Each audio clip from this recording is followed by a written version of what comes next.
So today we will learn about the poem Macavity, that is the mysterious cat, or say the mystery cat. Okay, the mystery means क्या? Mystery means sir ऐसा कुछ मतलब जिसके बारे में हमें जानने की बहुत उत्सुकता हो। हाँ, वो तो है ही। क्यों जानने की उत्सुकता है? क्योंकि वो अननोन है, मतलब जैसे रहस्य बोलते हैं, रहस्य। मिस्ट्री मीन्स रहस्य। ओके, कि जिनके बारे में बहुत ज़्यादा नॉलेज नहीं है, वो होता है मिस्ट्री। और द मिस्ट्री कैट, क्यों इसको ऐसी कैट क्यों माना गया है, द मिस्ट्री कैट, तो वो हम देखेंगे। और कैट का नाम भी है मैकेविटी। ओके तो इसके बारे में हम पढ़ेंगे। सबसे पहले ये पोएम लिखी थी टी.एस. एलियट ने। Okay, T.S.. एलियट। ओके, तो उनके बारे में अगर बताऊं तो उनका पूरा नाम है Thomas Stearns Eliot. Okay, Thomas Stearns Eliot, that is T S. Eliot. उनका बॉर्न हुआ था 26, ये सब याद रखने के लिए, इंफॉर्मेशन के लिए है। सो 26 सितंबर 1888 को उनका बॉर्न हुआ था। ओके, एंड 4 जनवरी 1965 को उनकी डेथ हुई थी। ओके, चलो। सो ही वॉज अ पोएट, वो पोएट थे, अच्छी अच्छी पोएम्स लिखते थे। एसेइस्ट मतलब कि एसेस भी लिखते थे। पब्लिशर भी थे, अच्छी अच्छी बुक पब्लिश भी करते थे। प्ले राइटर, प्ले जो नाटक होता है, नाटक, प्ले राइटर, वो भी वो थे। लिटरेरी क्रिटिक, मतलब जो लिटरेचर होता है, वो सभी लिटरेचर का कोई क्रिटिक होता है। क्रिटिक होता है मतलब ऐसा नहीं कि सिर्फ पॉजिटिव बताएगा, क्रिटिक्स पॉजिटिव से ज़्यादा नेगेटिव बताते हैं। ओके, कि इसमें क्या और होना चाहिए, क्या इम्प्रूवमेंट होना चाहिए, ये और क्या हो सकता है, वैसे वो होता है क्रिटिक्स। ओके, अगर क्रिटिक्स ने भी बोल दिया कि ये बहुत अच्छा है, दैट मीन्स कि तुम्हारे जो प्रोजेक्ट है या तुम्हारी कोई भी चीज़ है, इसमें कमी बहुत कम है। क्योंकि क्रिटिक का काम है कमी निकालना, और क्रिटिक ही बोल रहा है कि इसमें कमी नहीं है, दैट मीन्स वो बहुत ही अच्छे लेवल का है, like. And editor, he was also the editor. He was considered one of the 20th centuries major poets, मतलब जो 20th सेंचुरी थी उसके मेजर पोएट्स जो थे, मेजॉरिटी ऑफ जो पोएट्स थे फेमस, वेल नोन, उनमें इनकी कंसिडरेशन होता है, इनको कंसिडर किया जाता है, टी.एस. एलियट। ओके, अभी ये तो पता ही है सेंचुरी का, पहले भी मैंने बताया था एसएस में भी। 20th सेंचुरी मतलब कौन सा time period? Period from 1901 to 2000, that is 20th century. 6th century means क्या? Period from 501 to 600। Okay, 11th century means what? Period from 1001 to 1100. 15th century, so period from 1401 to 1500. Okay, चलो तो 21st century मतलब कौन सा range हुआ year का?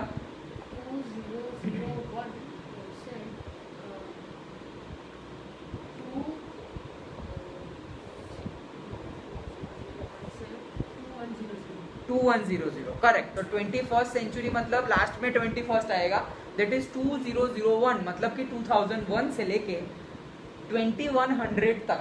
मतलब अभी क्या चल रहा है? 2021 चल रहा है। देखो 2001, 2002, 2001, 2002, फिर 2010 आया, फिर 2011 आया, लास्ट ईयर था 2020, अभी 2021 चल रहा है। वैसे करके 100 तक जाएंगे, फिर आएगा 2099, और फिर 2099 के बाद हो जाएगा 2100। तो ये पूरी ही रेंज कहलाती है 21st सेंचुरी। तो 20th सेंचुरी के मेजर पोएट्स हैं, उनमें टी.एस. एलियट को कंसिडर किया जाता है, बहुत ही अच्छे पोएट हैं। उन्होंने ये पोएम लिखी है। ओके, तो चलो देखेंगे। अभी देखने से पहले अगर बता दूं एक just summary, that is this poem describes the story of a mystery cat, Macavity. तो ये पोएम किसके बारे में है? मैकेविटी के बारे में है। मैकेविटी एक नाम है किसका? मिस्ट्री कैट का। अभी उसको कैट तो है, कैट का नाम जो रखना हो रखो, लेकिन मिस्ट्री कैट क्यों बोला जाता है वो अभी हम पोएम पढ़ेंगे तो पता चलेगा। ओके, देखो, so before you read part में बताया गया है, do you have a pet cat. ये थोड़ा कम कर दो ना, बहुत आवाज आ रहा है।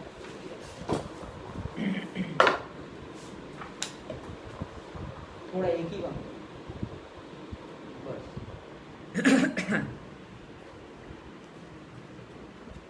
सो पूछा गया है, do you have a pet cat, क्या तुम्हारे पास पेट कैट है। Have you ever notice anything mysterious about it, मतलब ऐसा कुछ पता चला जो मिस्ट्रियस हो, मतलब कि सब में वो कॉमन ना हो, जैसे कि कैट है तो सारी कैट में वो कॉमन ना हो, वैसी कोई चीज उसकी जो मिस्ट्री है। ओके, कि कैट ऐसा तो नहीं कर सकती लेकिन ये ऐसा कर रही है, ऐसी कोई चीज है, like that.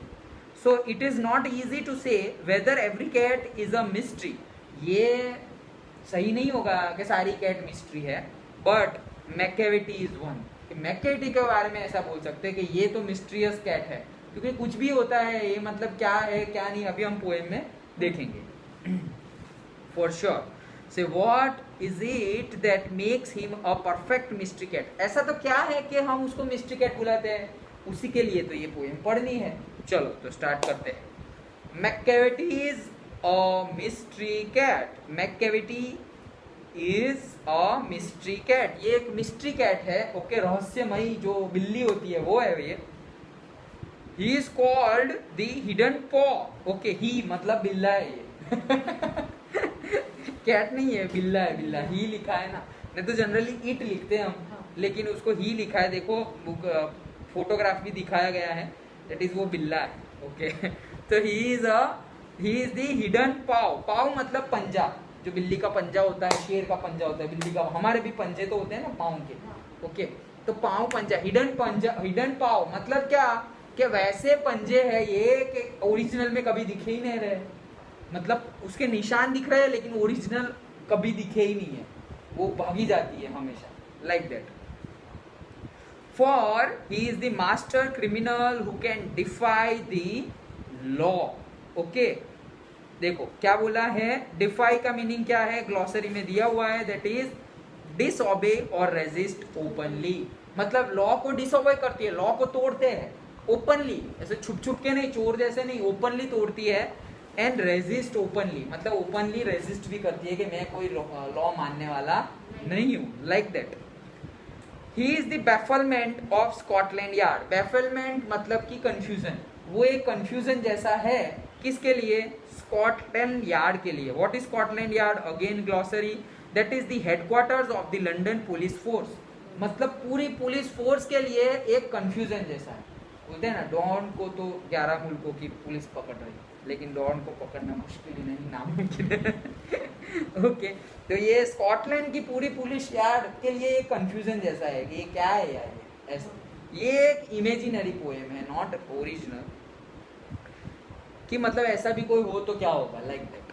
So the flying squad's despair, okay, the flying squad means क्या, ग्रुप ऑफ पुलिस और soldiers ready to move into the action quickly. Flying squad means तुरंत क्विकली जो जाने लगे उसके बारे में, जैसे हमारे ये एग्जाम में होते हैं ना, फ्लाइंग स्क्वाड आई ऐसा बोलते हैं, 10th में 12th की बोर्ड की एग्जाम हो ना, तो ऐसा बोलते हैं कि स्क्वाड आई, स्क्वाड आई। स्क्वाड आई मतलब वो बोल के नहीं आते कि आज हम तुम्हारे स्कूल में राउंड मारने आ रहे हैं, वो अचानक से आ जाएंगे, भला बताओ कहाँ एग्जाम चल रही है, बताओ कैसे पेपर लिख रहे हैं, वो आके ही देखने ही लगेंगे टाइम, तो उसको बोलते हैं फ्लाइंग स्क्वाड, क्योंकि उड़ते हुए ही आते हैं, इन्फॉर्म करके नहीं आते, एकदम फास्ट में आते हैं। अभी तुम पूछोगे तो बोलेंगे हम अंकलेश्वर में और दूसरे ही 1 मिनट में यहाँ होंगे, झूठ बोल रहे होंगे पकड़ने के लिए, लाइक दैट। तो वो फ्लाइंग स्क्वाड। डिस्पेयर, डिस्पेयर मतलब the state of having lost all hope, okay, मतलब डिस्पेयर मतलब कि स्कॉटलैंड यार्ड की पुलिस है, फ्लाइंग स्क्वाड है, उसने भी सारी होप छोड़ दी कि यार इसको नहीं पकड़ सकते, तुम कुछ भी कराओ लेकिन इसको नहीं पकड़ सकते, लाइक दैट। तो मतलब हार मान ली है फ्लाइंग स्क्वाड ने ऑफ स्कॉटलैंड यार्ड, इसके वजह से, किसकी वजह से, मैकेविटी की वजह से। तो ऐसा तो क्या कर रही है वो, तो देखते हैं हम, चलो। For when they reach scene of crime Macavity is not there, मतलब ऐसा इसलिए हो रहा है, उन लोग ने इसलिए हार मान ली है कि जब भी क्राइम होता है तो मैकेविटी वहां होता ही नहीं। तो पुलिस की तो आदत है क्राइम होने के बाद आने की, तो यहाँ लेकिन इसकी आदत क्या है क्राइम हुआ और पुलिस आया उससे पहले तो वो गुम हो जाता है। ऐसे सारे चोर गुम ही हो जाते हैं ना, तभी तो पता चलेगा कि क्राइम हुआ। सर ये बिल्ला कैसे क्राइम करता है? बिल्ला क्राइम करता है इन द सेंस कि ऐसे बताया गया है इमेजिनरी, ऐसे कैसे कैसे क्राइम करता है वो नहीं बताया गया है। पोएम में हमें ये नहीं बताया गया है कि वो कैसे क्राइम करता है, लेकिन क्राइम बोला गया है। जैसे कि तुम्हारे घर में बिल्ली दूध पी के चली गई तो उसको क्राइम बोला गया है, वो सेंस में क्राइम, से किसी का खून वून नहीं कर रहा है। ओके, समझ में आया? सो इमेजिनरी कैरेक्टर है। Now Macavity, there is no one like Macavity. तो नाम अगेन एंड अगेन नाम हम क्यों पुकार रहे हैं यार, ये मैककेविटी इसके जैसा तो हो ही नहीं, कोई है ही नहीं, हो ही नहीं सकता like that. He is a broken every human law, मतलब he has broken, short form लिखा है, he has broken every human law, मतलब लोगों के लिए जो भी लॉ बनाए गए हैं उसने वो सारे ही तोड़ दिए हैं। He breaks the law of gravity, उसने ग्रेविटी का लॉ भी तोड़ दिया है। मतलब क्या सेंस में बोल रहे हैं कि ग्रेविटी मतलब क्या, कि कोई चीज को तुम ऊपर उछालोगे तो वो नीचे ही आएगी, या कोई भी चीज ऐसे हवा में अद्धर नहीं रह सकती, हवा में ऐसे ही कुछ नहीं रह सकता, उसको कोई ना कोई सपोर्ट तो चाहिए ही चाहिए। ओके, तो अभी याद आया ग्रेविटी के बारे में, तो ऐसे ही है ना। तो फिजिक्स की क्लास चल रही थी, क्लास 9 की, क्लास 9 में ही ग्रेविटेशन चल रहा है। देखो अभी सालों से क्लास 9 में ग्रेविटेशन चल रहा है, अभी भी क्लास 9 में ही ग्रेविटेशन है, 8th में तो नहीं है अभी हम लोग। तो ऐसे ही क्लास 9 में ग्रेविटेशन की क्लास चल रही थी और टीचर पढ़ा रहे थे कि ऐसी कोई चीज़ नहीं है कि तुम ऊपर डालोगे और वो नीचे ना आए। यही है Newton's law of gravity. Okay, कि न्यूटन्स बैठा था और उसने देखा कि ऐसे सिर पे एप्पल गिरा, तो बोले कि एप्पल ही क्यों, एप्पल नीचे ही क्यों गिरा, ऊपर क्यों नहीं।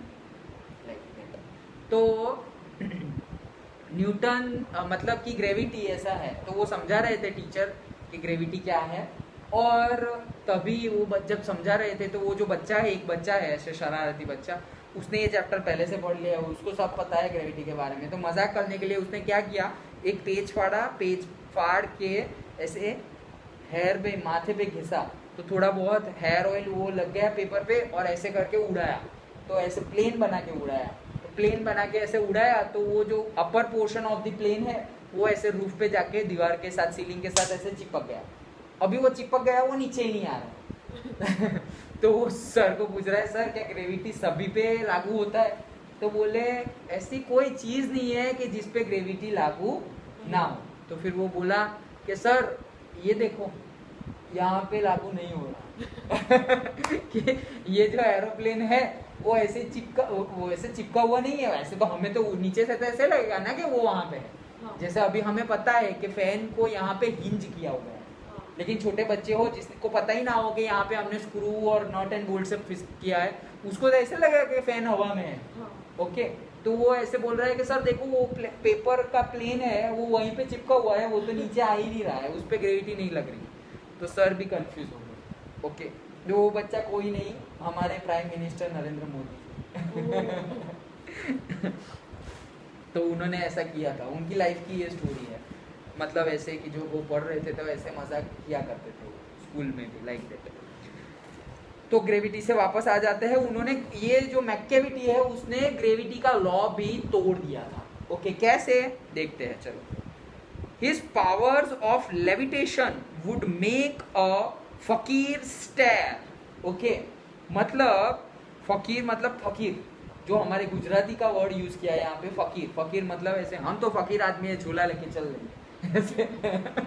ओके, तो वही फकीर की बात चल रही है, जो बाबा जी होते हैं, या ऐसे ही खाना मिला तो ठीक है, नहीं तो कोई बात नहीं, घर का ठिकाना नहीं है, घूमते रहो, बस जो करना है करते रहो, घूमते रहो, भगवान का नाम लेते रहो। फकीर है फकीर। जैसे साईं बाबा को फकीर बुलाते थे कि वो तो फकीर है, ऐसे किसी के ऊपर डिपेंडेंट नहीं है।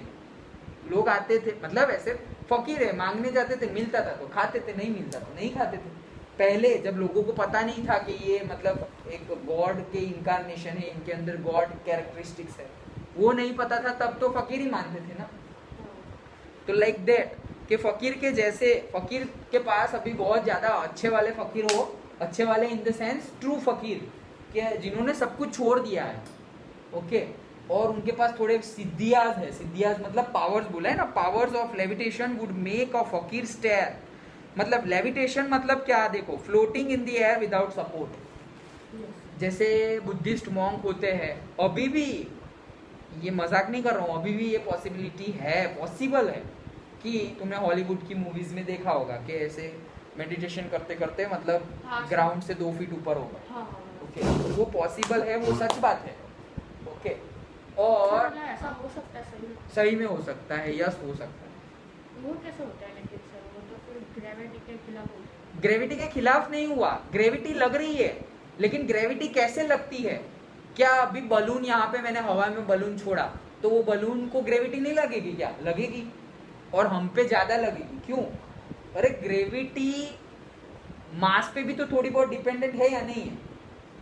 जिसका ज्यादा मास हो वो ज्यादा चिपका हुआ रहेगा, जिसका कम हो वो उसके ऊपर ग्रेविटी कम लगेगी। ग्रेविटी नथिंग बट दी, वो एक रिएक्शन फोर्स है।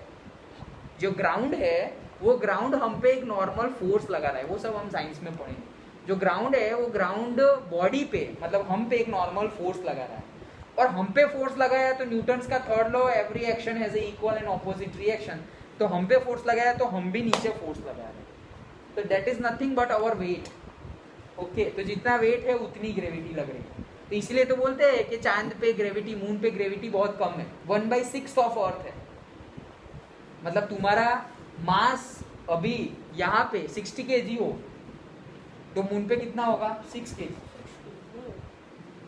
बस उतना ही। नहीं, 60/6 10 kg। हाँ, ओके, तो उतना हो जाता है। तो इसीलिए मून पे अगर तुम्हें सरफेस पे रहना हो तो कुछ ऐसे बड़ा पत्थर ऐसे हाथ में रख के ऐसे नीचे चलना होगा, इसलिए भारी भारी ऐसे चलना होगा। नॉर्मली चलने गए तो जंप करते हैं।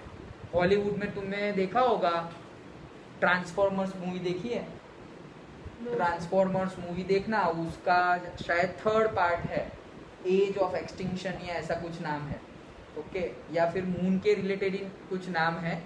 तो उसमें क्या है स्टोरी, कि मून पे वो लोग खुदाई कर रहे थे, कि मून पे वो लोग डिगिंग कर रहे थे, और उनको पता चला कि वहाँ पे ऑलरेडी कोई रोबोट्स है, मशीन्स है। ओके, जो हमसे भी ज़्यादा इंटेलिजेंट, मशीन्स है लेकिन हमसे ज़्यादा इंटेलिजेंट। तो वो उसके ऊपर इमेजिनरी स्टोरी है, लेकिन ये बहुत बढ़िया स्टोरी है। तो वहाँ पे अगर चल के दिखाए तो वो ऐसा है कि अगर ऐसे नॉर्मल नहीं चल सकते, जंप करना पड़ता है, जंप हो जाता है, ग्रेविटी कम है इसलिए।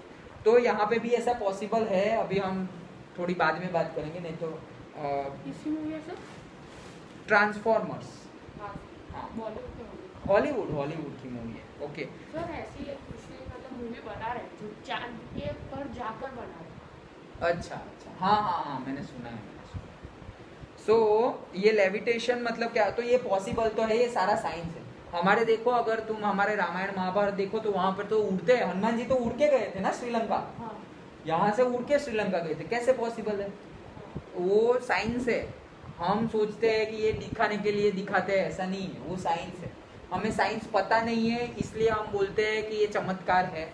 साइंस पता हो तो सब कुछ साइंस ही है, चमत्कार जैसा कुछ नहीं हो। वो राम जी भी जब वॉर जब जीत गए थे तभी वो उड़न खटोले भी आए थे ना। हाँ, वो प्लेन में आए थे, वो उसका वो उनका प्लेन था, रावण का प्लेन था वो। हाँ, ओके, पुष्पक विमान, तो वो पुष्पक विमान में बैठ के आए थे। तो वो पुष्पक विमान कहा जाता है कि वो न्यूक्लियर एनर्जी से चलता है, न्यूक्लियर एनर्जी। अभी न्यूक्लियर एनर्जी का